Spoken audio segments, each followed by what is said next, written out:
Okay, once again, good morning. I want to thank everybody for joining us on this Zoom meeting. And we're going to try to make this as seamless as possible. In deference to your time, we would try to make it as organized as possibly can. If there are questions that will come up, I would ask that you use the chat room to type them in, and I'll have one of my assistants monitoring the chat room, and I can answer those questions as we work our way through this. So be sure to use the chat to get us any type of question that you might have. In addition to myself presenting to you, I'll have the league's legal counsel. He'll be addressing some legal information for you, giving a legal update. And we also have our liaison with the state legislature, Mr. Ronnie Matthews. He'll be giving you an update as we have listed on the on our agenda. If there are no questions, I'm going to go ahead and begin. I'm sure others will join in as we go along. I'm going to put a PowerPoint up there, and I'll basically just kind of follow the PowerPoint as we work our way through this.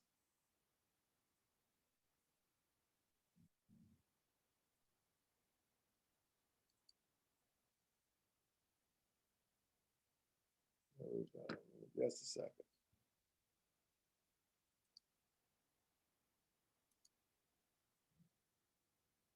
Again, I'll go ahead and begin. Just to introduce you to the staff, we've had a few changes since we probably had our last full meeting where we were person to person.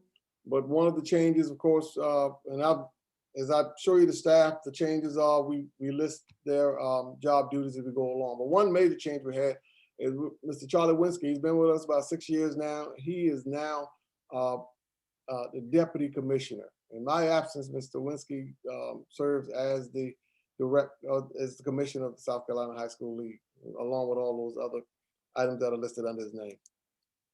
We also have Amy Boozer.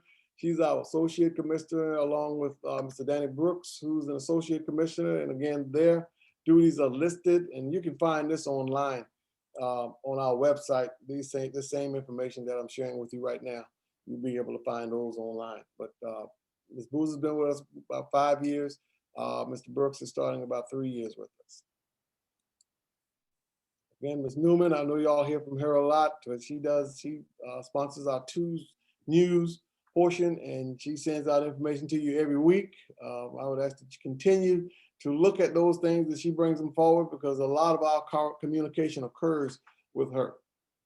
A lot of our communication, when it comes out to you, she already has it in Tuesday news, and all those things are archived online on our website, so you can always go back and pull it up and look at it. Ms. Jan Hogan, she's been with us a while also. She's our arbiter, Planet HS, Palmetto Finals, Wall of Champions, our online eligibility.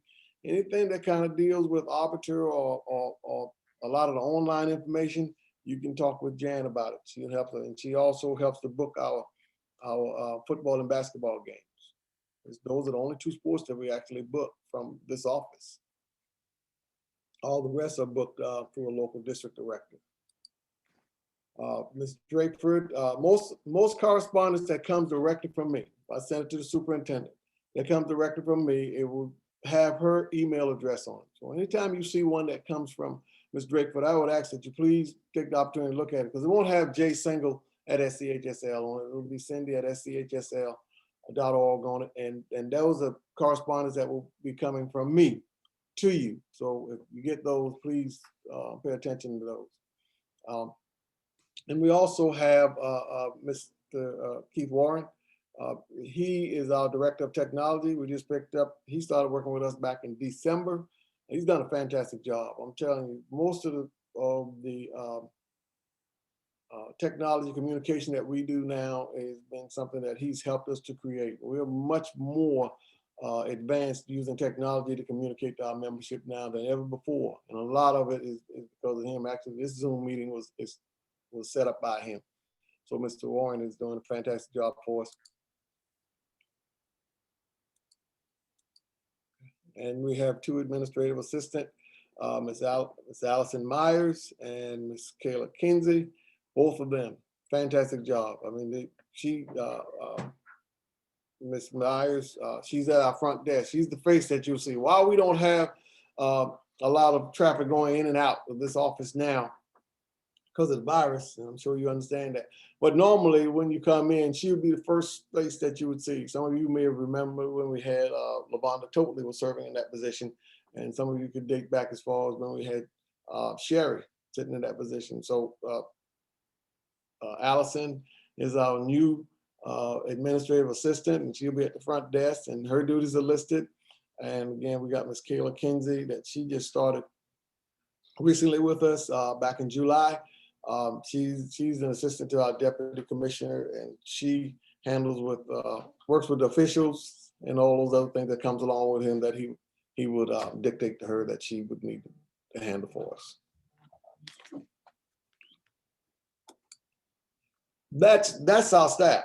As you can see, we're small in size, but they get a lot of work done. I'm telling you, and I'm so appreciative of the work that they put in, because they don't watch the clock, and I appreciate that. I mean, we're small in size, but we get a lot of information out to you, and hopefully you experience that in trying to deal with this office. Our office is very open to you and try to service all your needs as far as athletic goes, and that's the group that does it. I'm basically the face of it, but they do the work, I promise you, and they do a great job at it, in my opinion. Okay, so with that, I want to begin by going through the exec committee priorities, and we used to list them as exec committee goals or goals for the league. Well, it's their priorities now, because they really want us to focus on those for that year. So the priorities for the 2021-22 school year, they've established 3 of them. And we began to work on all 3 of them, and I'll share with you as I pull them up. Review the league handbook for possible updating. Some of you may remember, some of you may have served on the committee before. We did this back in 2013. And I think it's time now that we try to do it again. I think it's a great time or a great opportunity for us to look at it again. Look at our entire league handbook, constitution, bylaws, rules and regulations section. Look at it and what's in there. Do we like it? Why? And if we don't, why not? And if there's possible changes, how? All those things, we kind of just tell them, just think outside the box. Let's look at being very creative. Has the membership, the way it works, does it need to be changed from the way it does now? Let's look at everything that we're doing, from how we organize ourselves to how we set rules and regulations. All of those pieces are in place. So we've got a full review going. We have 3 groups or 3 subcommittees that's dealing with it. One group dealing strictly with the Constitution and some of the bylaws, another group dealing strictly with the bylaws, and then a 3rd group working with the rules and regulations section. The bylaws and Constitution, of course, all they can bring forward is a suggestion, and that group does that. And we've got actually, for the superintendents, we've got several superintendents serving on that first committee, but our chairperson for that is Dr. Riley Liston out of Spartanburg in the Woodruff district, and he's got a group of about 10, and they're reviewing everything, and they're looking at it from top to bottom, and they're going to bring back some information for us. And then we've got Ms. Gay Driggers, the principal at Carolina Forest, dealing with most of the bylaws, and they're reviewing everything, and they're going to bring back some suggestions. And then, of course, we got Mr. Tommy Bell, athletic director at TL Hanna, and they're looking at all the rules and regulations, the date that we start playing, how many games we're going to play, what the off season needs to look like, what 75% rule, any of those type things. They're going to look at, and they're going to review it, and they're going to bring that information back. They've already started meeting. They're having their own separate meeting. We'll have some gathering meetings again and talk about some things, but this is our opportunity. This is our chance to look at it.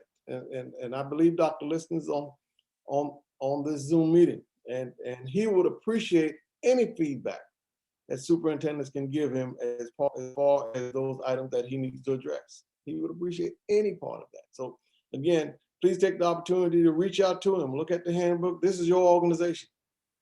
Look at it, and let's see how we can best make it better. And that information, but again, recognize that any changes that they create will have to be vetted through the membership, which means it has to go to the Legislative Assembly, and those delegates will have to vote on it in March. Now, any change that they put in place has to occur by January. But nothing that they bring forward is carved in stone. It has to be vetted through the membership before we can move forward on it. Constitution and bylaws. Rules and regulations, a little different. They have a little more time. That has to be vetted through the executive committee. So again, you will always have an opportunity to be a part of any change that occurs. You just got to choose to want to be a part of it. The opportunity will be there for you. That's one of the priorities that we've started to work on, and I think it's off to a great start. Second one is for formation of statewide middle school invitationals in selected sports. And I think that this is a change. You know, normally we don't get involved with middle schools, but we really want to capture those students early. Now, a lot of our schools don't have middle school programs. Those kids in 7th and 8th grade actually participate through the high school. Their middle school don't have athletic programs. A lot of them in Charleston don't have it. But then we've got a lot of areas where the middle schools actually are part of the league, got their own program as associate members. And well, that's the extent. They just play in a season that we've set up for them. Well, we want to get a little more involved. We want to have more involvement with the middle school level. So we want to create not a state championship. Understand that. We're not talking about a state championship. We're talking about statewide invitationals, which means we could have it in multiple places, not coming away with one middle school that's say that they're the champion. We could have the same sport in multiple areas, different regions of the state, and see if we can come up with some invitation. That way we can start teaching the process of what we expect, the sportsmanship level, what the parents can expect, the behaviors of what we're looking for from those kids. Just a chance to get involved with them a lot earlier. And that's one of the priorities we have. And that's off to a great start. We've got a middle school task force that's looking at that, and we're going to come away with something. Now, we don't think we can go full-fledged and say every sport we offer, we're going to offer this. We've got to find the ones that work. And then we take the lessons learned and expand on those. Some of the easier ones are where they get an opportunity to participate as individuals, cross country maybe, or track, something like that. But then we can expand it to more team-like sports and figure out how that needs to work. So we're going to need your cooperation to get your schools involved, but we want to try to see what that could look like. And if we can, we want to begin it with the new school year, with the new realignment. We can have that process in place. And then, of course, the third one we have is explore the feasibility and creation of an endowment foundation to support our student services initiative. You know, we talk about our summits and our conferences and all of those things that are outside the athletic arena, those things that we talk about with leadership and character building and health and wellness and community service, all of those type of things. Well, how do we fund these things without asking our schools to put more money up to make these things happen? How do we provide this as almost a free service to our schools? Let the cost to the schools be very minimal, if any. So the thought is, can we look at establishing some type of foundation or endowment? I'm sure there are many businesses out there that would like to be a part of the South Carolina High School League in some way. And again, those student services initiatives that we have actually ties in with what the State Department has as the profile of a South Carolina high school graduate. The soft skills, those are the things that we're trying to fill in. We can do that. We've got people available that's willing to help us with that. We just got to figure out a way to fund it. And I don't think the way to do it is to tax our schools with one more thing financially that they're already strapped with. So we're trying to find ways to do that. So we're establishing, we're trying to look at the feasibility and ways to do it. Other states are already doing it. North Carolina does it. I mean, Virginia does it. There are many states that do it. So we don't have to reinvent the wheel. We can just look at that model and maybe tweak it to make it fit what South Carolina is looking at. We're exploring that. Those are three priorities. They're off to a great start. We're looking at getting information back where we will continue to give you information about those things. We'll continue to give you information on it. You just got to make us aware. If you have ideas, share it. Help us to understand what you think it ought to be, and we will take everything in consideration. But those Those are the priorities, and I'll give a report to our executive committee each time we have a meeting.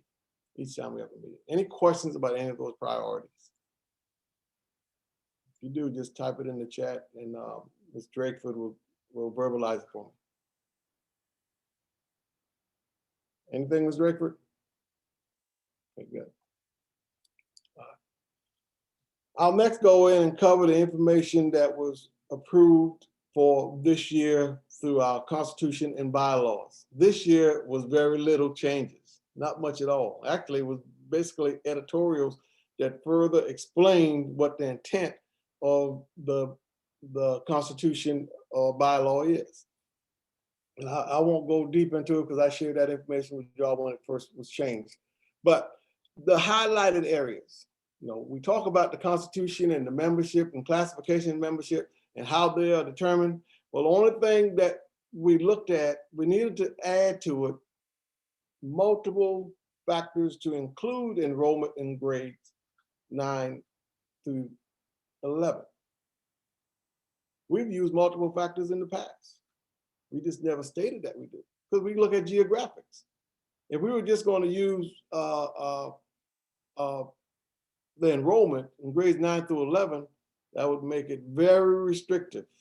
So we've always used multiple factors. We looked at geographics. We even use a sliding scale to determine whether you get to move up or down a class based on your geography. So it basically just clarified that we use those things as we work our way through reclassification and realignment. And again, it's highlighted in 2 areas. So there's no major change to it other than just a better description of what actually occurs. Any questions?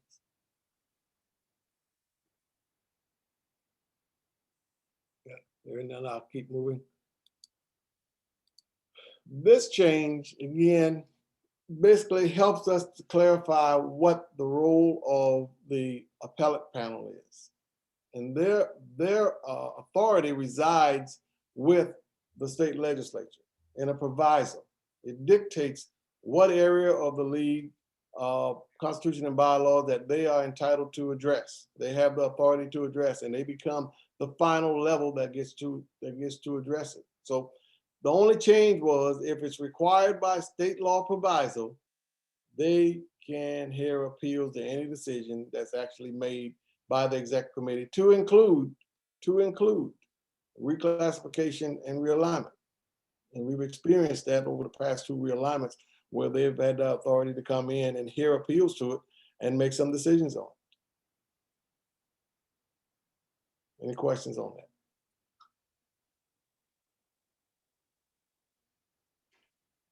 Great, we'll keep moving. Again, in keeping in line with the authority of the appellate panel, again, it's listed, it's consistent with the scope of authority given by them under state law proviso. Long as that state law and proviso is there, we are obligated, we're required. There's a mandate that they exist and have an opportunity to hear appeals to the decision made by the membership executive committee, and they have the authority to be the final appeal to that process. As long as it falls, and then any appeal that falls within that scope of authority, and all we got to do is look at the Bible and spell out what that is, and they have the authority to be involved as long as the proviso exists. Questions? Again, as I said earlier, a lot of that is just clarification. None of that is a big change. This one, again, league passes. There were some thoughts that league passes only had to be honored at selected events and that the schools had the authority to select what event those were. Well, save where we had attendance restrictions, limited number of people that could come in. Other than that, if you accept admission, if they got to pay for a ticket to come in, then the league pass has to be able to be accepted as a paid ticket. There's no other way to do it. Now, if you're not selling any tickets for attendance, then you don't have to accept league passes. Now, again, last year we had limited seating. So the exec committee made a decision that we will reduce the number of league passes that you had to accept. We would set a number or a percentage, because you didn't want to have a contest where all you had in there with your limited capacity, everybody was a league pass person. So those numbers were tailored back. But in a normal time, we'll call normal whatever we can create it to be, I guess. If you're selling a ticket and somebody walks up with a pass in a South Carolina high school league sponsored event, and that's the only one that this pass has the authority to be involved with. If it's a league sponsored event, then you must accept that, you must honor that pass to include playoffs. Questions? Again, at your discretion, of course. Now, if you've got limited capacity, you don't have to allow all league passes to come in, but it's got to be a percentage that you will allow. And if you do, you probably need to make people aware that that's the number that we're going to accept, because you got to be able to, sell your tickets as you need to. But in normal cases, if they're still buying tickets, they got to be able to come in with passes. Most people have gone to some type of pre-sale program where they don't even collect monies at the gate now. Most people buy their tickets online. That has been the practice as of late in most places. Questions? Anything? Okay, great. Okay. Activities changes. These changes were made by the executive committee. Now, what I just shared with you earlier was made by the Legislative Assembly. That was the group that deals with the Constitution and bylaws. The rules and regulations section changes are established by the executive committee. They made these changes that we have in place. All of our varsity sports, we'll have 2 scrimmages and a jamboree now, where we used to have 4 scrimmages and a jamboree. Now it's been reduced to 2. And then the sub-varsity is now reduced to 1 scrimmage and 1 jamboree. That's a change. It's different than what we've had in the past. So the preseason, it actually, because it doesn't force you to have to get ready as quickly during your preseason. Now you've got a little more time to prepare your team, and you've got opportunities for jamborees and scrimmages, but you don't have the number to the level that you've had in the past. And that's in all sports. And then the competitive chair changes. As I read before, there's been a change in the routine and how they do things, and the time has been reduced in the amount of time they get to do their routine. The basket toss is no longer part of it. See, there's no scoring to that piece in competitive chair. Part of that's for safety, part of that's help us clean it up. And with the virus going on the way it is, less opportunity to exchange possibility of contracting the virus among themselves. Volleyball had a few changes with the bench location. Unless you can determine that there's an advantage, once the teams come in and they sit on one bench or the other, they don't switch it anymore. They used to switch benches between each match. Now it's once you're in, you're there, unless they find that there's a distinct advantage or disadvantage by being one way. One group sitting in the sun the whole time and that's shining in their face, or something happening. But the benches stay the same. And cross country has some changes with the qualifier and the top 8 from each race qualifying with a total of 16 team advanced to the state championship in cross country. That's a little different than we've had in the past, but that's a change.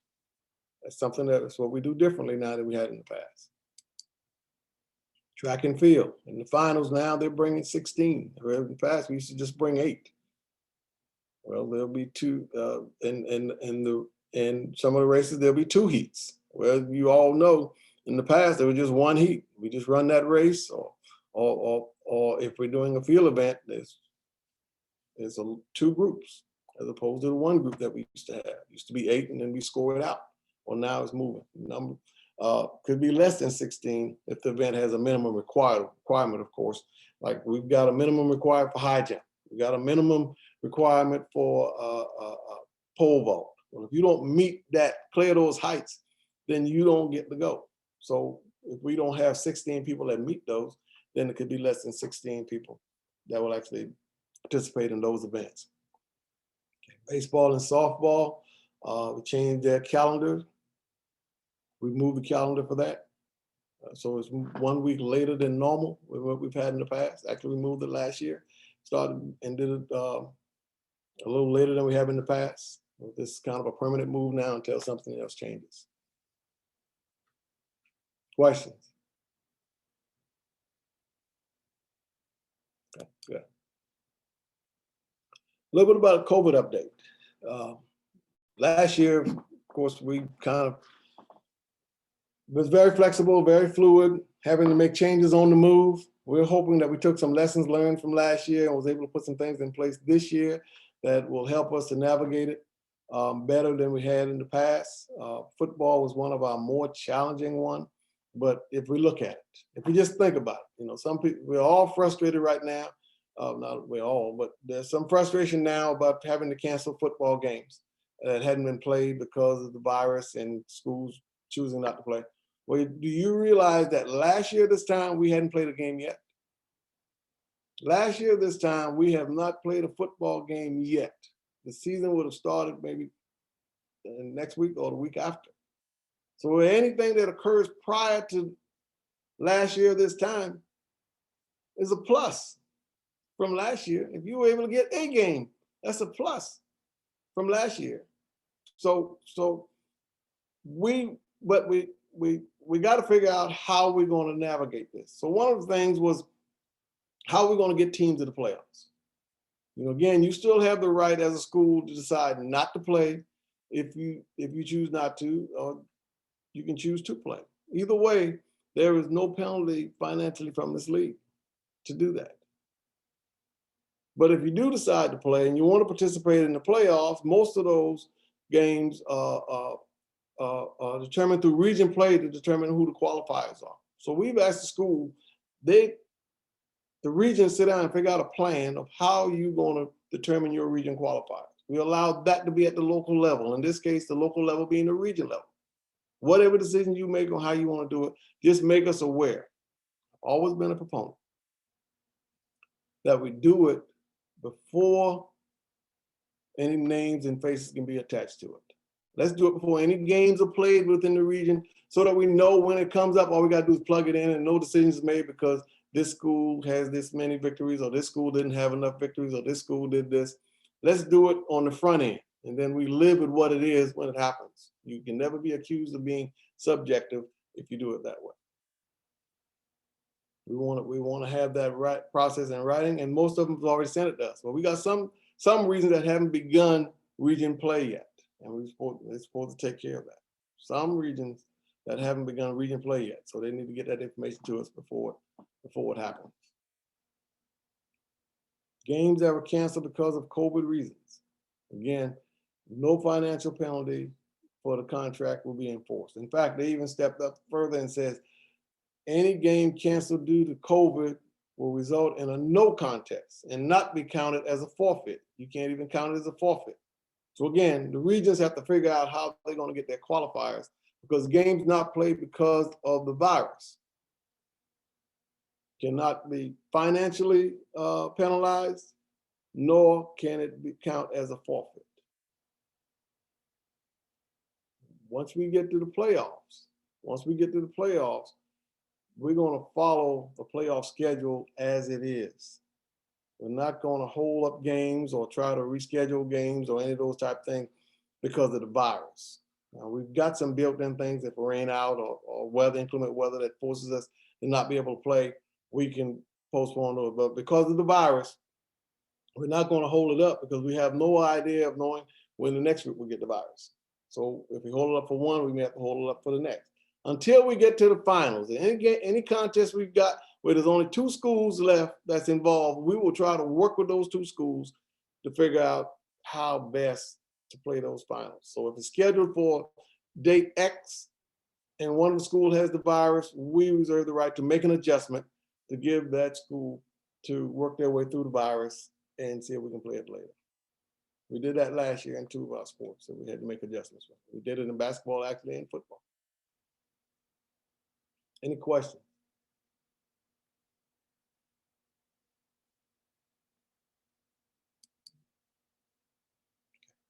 Now I want to share with you what our approved budget was. Information is listed on the side. I actually give you the percentage of where we gain most of our funds from. And again, you can see the largest proportion comes from gate receipt for the league. That's where the league functions. Gate receipts in the playoff. And the next biggest piece, of course, comes from membership dues. Membership dues. Those are our finance, of course, just a little over $4 million in revenue that's generated. Now, the number is big, but I'm going to show you in just a minute. The gate receipts, all playoff dollars is property of the league, whether it's the first round or the finals.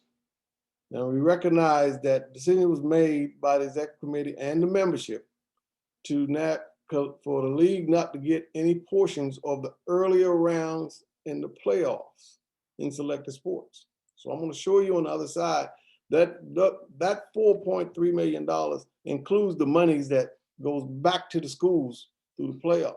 That $4.3 million is not monies that held by the league. A lot of that money you're going to see in expenses goes back to the schools.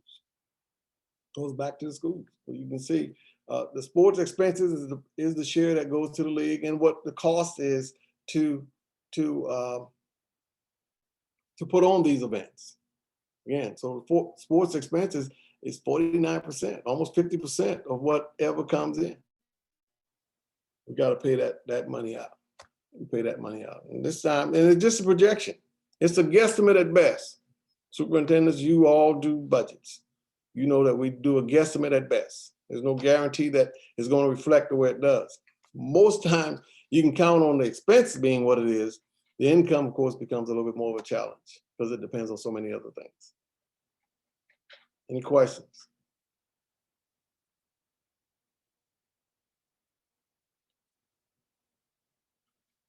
Okay. With that change, the only thing I wanted to tell you about the proviso, the budget passed and proviso that affects the bylaws that we have in place, that was in place in 2020. I'm going to, Mr. Matthews, you want to talk any about that? If not, let me cover this piece first and then you can share what you're going to share.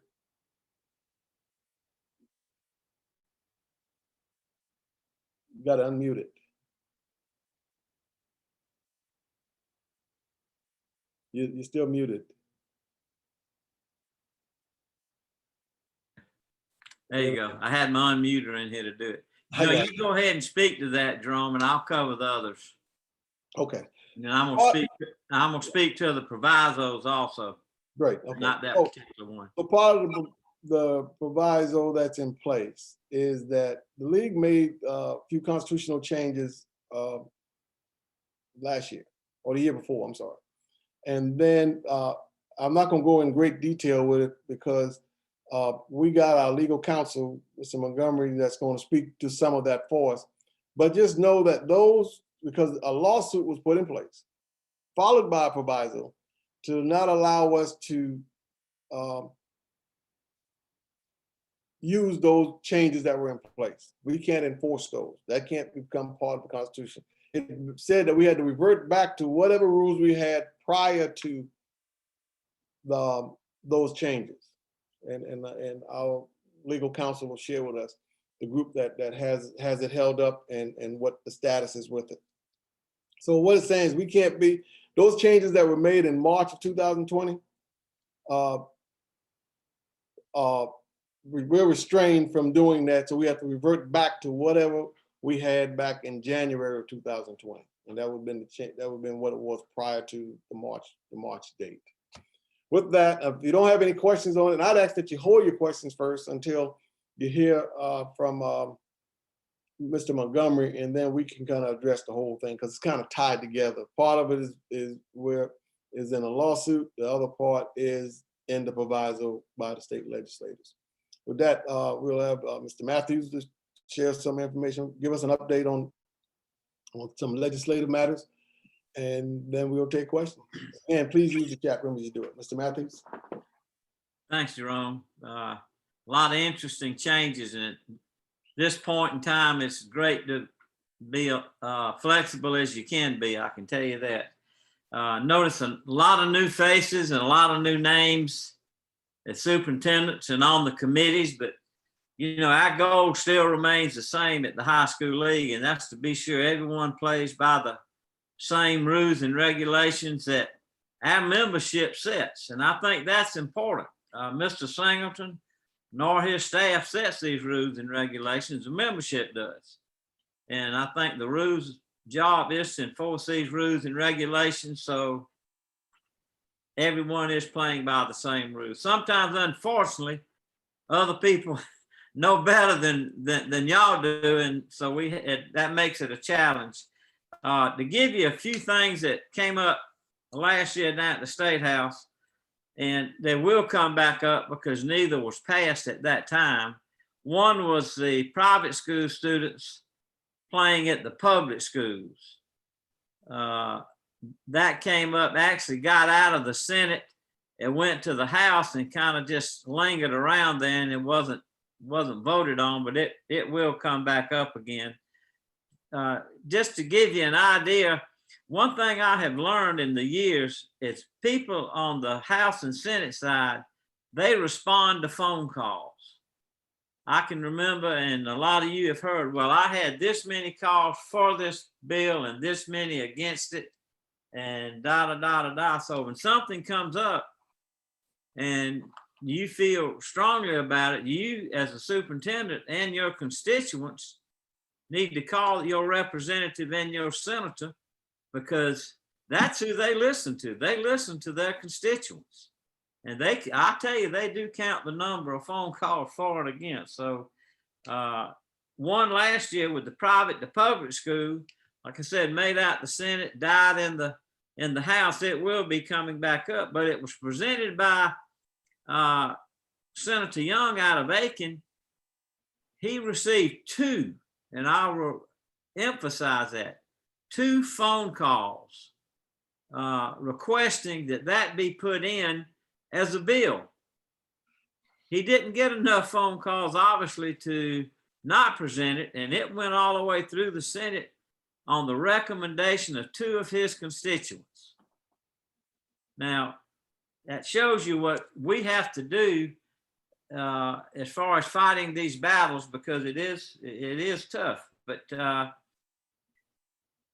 the private to public school issue is still coming up, even though the league was not in favor of it, nor was the private schools. That did not seem to matter to them at the time. So, be ready for that one to come back up, and, be ready to defend what the league has in place. As I said before, the private schools didn't want it either. I know Mr. Singleton talked to Mike Fanning and his group, and they were certainly not in favor of it. So be ready for that one to come back up. The other was the transgender bill, which was put in by Senator Cash in the Anderson School District. And I spoke to him on several occasions and told him the league had actually had something in place. Jerome, correct me if I'm wrong, I think since 2016. That's correct. And it has worked very well for the league and for, I think, 4 students or so. Very few have even applied to participate, but that bill did not pass either. It's the Save Women's Sports Act. It will come back up, but it did not pass this past year, but it will come back up. I encourage you to get to know your representative and get to know your senators. Allow them to be able to put a face to the name. If you just call to chat, that's all. It doesn't always have to be about a concern that you have as superintendent. I know you've got enough things on your plate, but it's good for them to be able to put a voice and a face to the name. It really helps when you have to call them and give them a call. The thing that we keep hearing, a lot of these things the leagues deal with, we are always reactionary. Very seldom do they come to us. On occasion they have and say, this is what I'm thinking about doing. And then Mr. Singleton can sit down and work with them and come up with something, if they're going to present it, that he feels that the league will be able to work with. But too often they go ahead and put it in, and then we have to try to react to the legislation. It makes it a lot more difficult. I will tell you, if it had not been for Jackie Hayes this past year, the public school bill would have passed. It got out the Senate, didn't make it out the House, but when they go into conference committee, and I know the legal counsel may talk about this and know a lot more about it than I do, but when they go into conference committee, you normally have 2 or 3 from the House, 2 or 3 from the Senate to talk about a bill that they feel like that they can work with and get passed. But unfortunately, too many times, as with this public to private bill, that also came up during that conference committee, and they were going to pass it out as a proviso, which they say lasts 1 year, but unfortunately, what happens, provisos seem to be lost the following year, and the next thing you know, you're dealing with a proviso 10 years down the road. So it actually is more than 1 year. But that's how they put things in to become law that couldn't make it out of their committees or couldn't make it beyond the House or the Senate. They put them in as provisos. So we really have to be alert for those type things. And I guess, that's what happened with the mask mandate that y'all are dealing with. My hat's off to you. I don't know how you do it. My temper's a little shorter than it used to be, but sometimes when you get things that you can't do that should be in control of, makes your job a lot more difficult. And those were the 2 primary items that we had last year, with the public, the private, and the transgender. And then Mr. Singleton discussed cannot be more restrictive. But again, look, that was put in as a proviso also. And they kind of slide them in, and you really don't know about them until, unless you have someone on the inside like we did with Representative Hayes. And I think, unfortunately, Jerome, this may be his last year, isn't it? Yeah, he's contemplating not running again. Right, and he has certainly been an asset to us, I can assure you. But that's pretty much all I have. And like I say, whatever, if you have any questions, I'll be glad to answer them, or you can go to Jerome, whatever you said, the chat room, or I don't know what it is. But again, Riley, I see you sitting there. It's been a long time since I've seen you. Ms. Rickford, any questions? Cindy? Is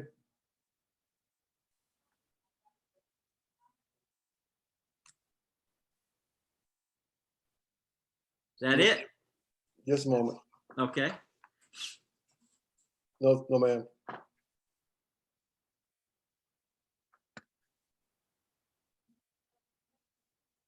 I don't, we can't, you're muted. Who? Ms. Drakeford. Oh, I'm sorry. Trying to see if she has a question. Okay.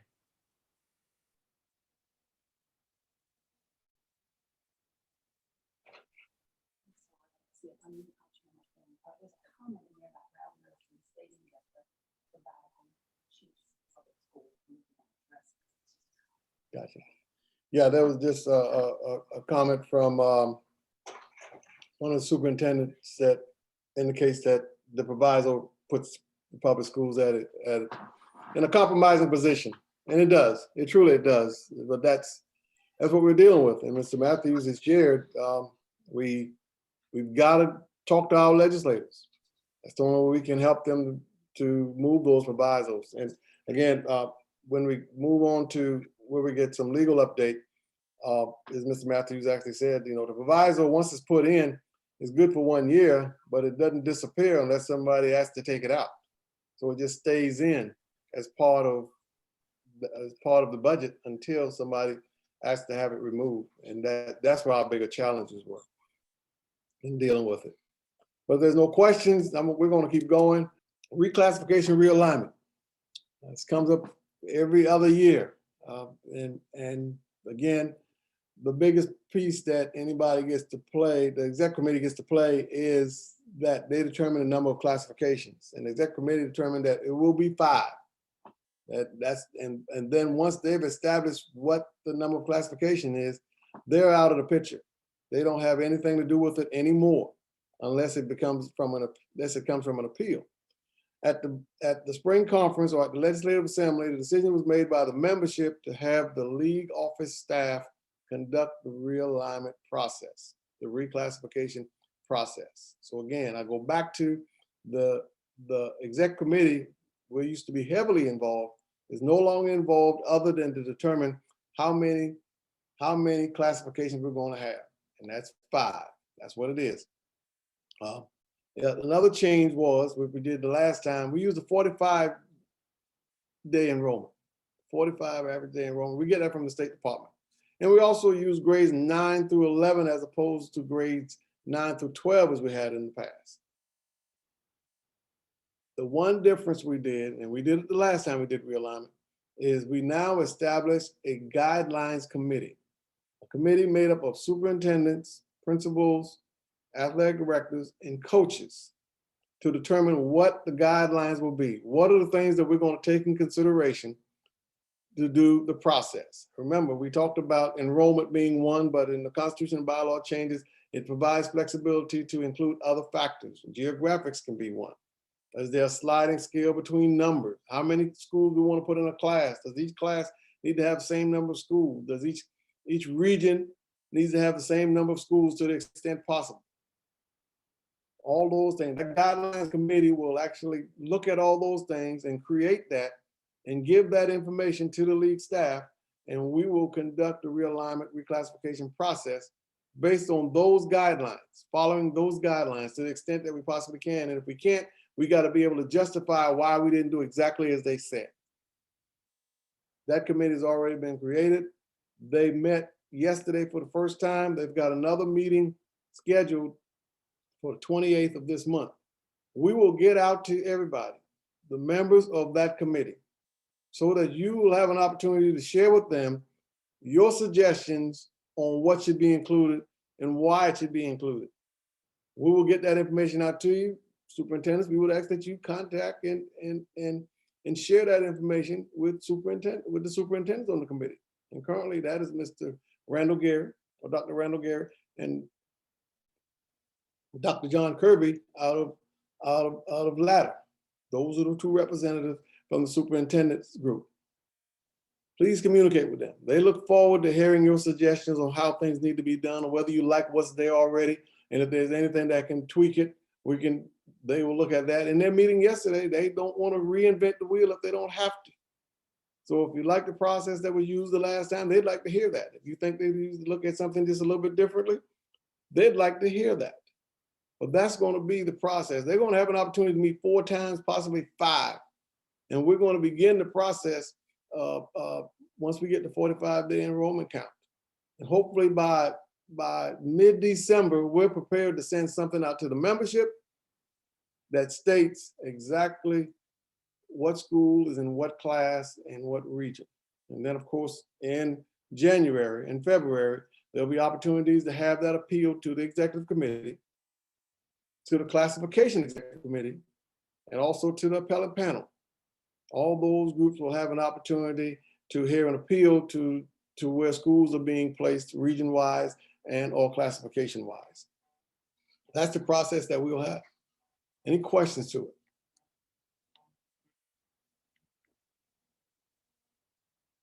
Any questions, Ms. Drakeford? Okay. As always, I think I always want to take the opportunity to look at how we can address sportsmanship. I got to tell you, last year, little to no challenges with sportsmanship. I think we were just so happy to have an opportunity to play that people were a lot more cordial to each other than they were previously. Well, I got to tell you, this year, we're having a lot more sportsmanship issues. I mean, we've got the opportunity to play, but I think we're placing winning above the opportunity to play. And we're having more and more sportsmanship issues, unsportsmanlike conduct by players, unsportsmanlike conduct by coaches, unsportsmanlike conduct by spectators. I mean, we can't forget, we just want to have a chance to play. And the virus dictates a lot of that. Let's not complicate it anymore with unsportsmanlike conduct.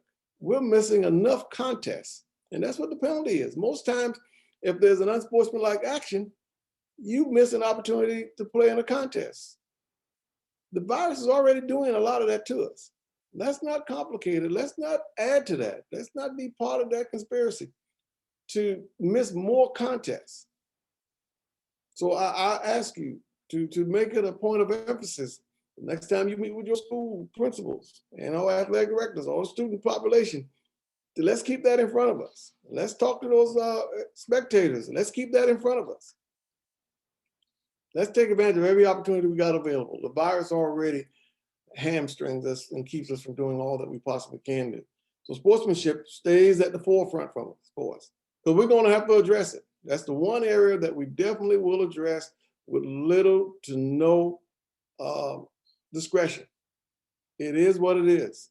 Unsportsmanlike behavior will be addressed. There's no conversation to deal with that. So help us on that end. Any questions? Okay. So that brings us to other topics, and we had one that was sent in. Mr. Superintendent, I'm not sure if you're on. If you could unmute and kind of elaborate on what your question is on that, that can help us, and I'll address it from my point. And if there's just some things you'd like to share, we can have some open discussion on that. Mr. Wilson actually just sent a message that he had to leave to go to another meeting, so. Okay, great. So I'm not exactly sure, and I don't know whether he spoke with any other superintendents about what he had meant by this. If there's another superintendent on that could kind of relay what his thoughts were or what he was looking at. We'll take that opportunity if you just unmute yourself and speak to it. If not, then I'll just address recruiting in general.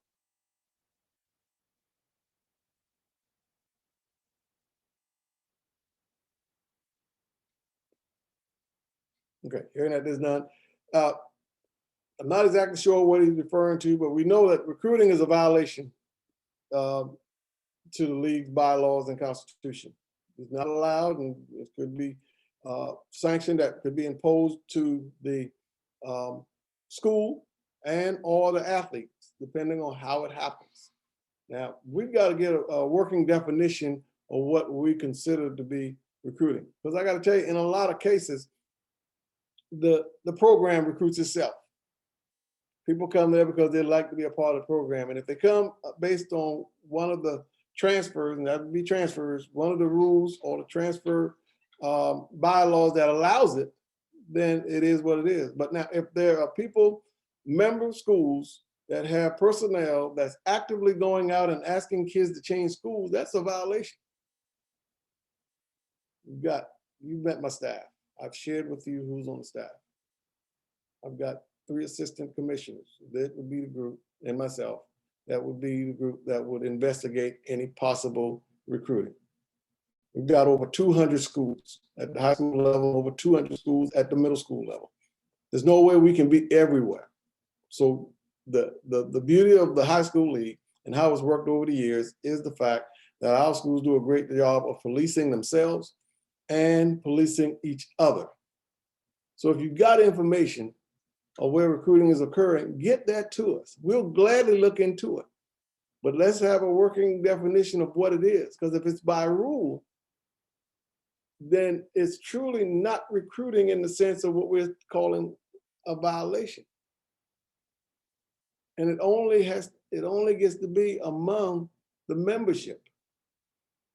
You know, the window of opportunity for people to come from non-member schools is there. As long as they fall within one of our transfer guidelines, we can address that. It's self-addressed. But if we know that it's occurring among our member schools, you have an opportunity, but you also have an obligation. You got to call them out. You got to tell it. And maybe a great chance is telling them to listen, I know you did it. You either tell or I'm going to tell. Otherwise, there's no way myself and my 3 assistants are going to be able to keep up with it and do it justice by being being able to do it for everybody. But if it's brought to our attention, I assure you, we're going to look into it. None of it that comes from our member schools goes unaddressed. We look into it and we find out what was going on. We actually get a lot of them from anonymous informers, and we look into it. We look into it. So if it comes to us, we're going to look into it, but we need help. I mean, we can't go, I don't have enough employees to kind of get out there and try to search it out and do it justice, because we can't be everywhere. That's how we address recruiting in general. If there's something more specific, of course, we can talk about that or we can address that. Any questions? Any questions, Ms. Drickford? Very good. Again, unless there's other topics or something that you would like to have addressed, I'm open for questions, any comments or concerns that you may have. Know that we're here for you. I understand this is a challenging year. Last year was a challenging year. I want to go on record by that as a staff to thank you for all that you're doing. We appreciate what you're doing. We used to reserve that for men in uniform, men and women in uniform. We're reserving that for men and women in uniform, but also administrators and staff and our schools. We know that you're challenged. We know that you're doing the best that you can, trying to navigate your way through this. So know that the league staff and the South Carolina High School League, all of us, appreciate your efforts and the things that you're doing. Any questions? If anybody can think of anybody else that needs to see what we have, this was recorded. It'll be on our website. So you can share it with the schools or anybody that you deem necessary or you feel that you need to have heard, the school board. Know that if you want any of our staff or myself to come and visit your school or your board or attend a meeting, just give us a call and ask us. We're glad to do it.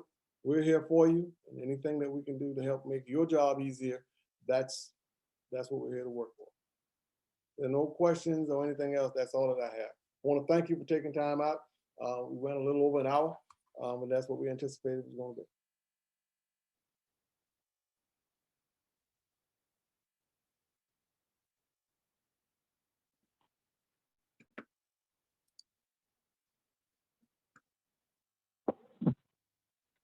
Okay, there's nothing else. Thank you very much.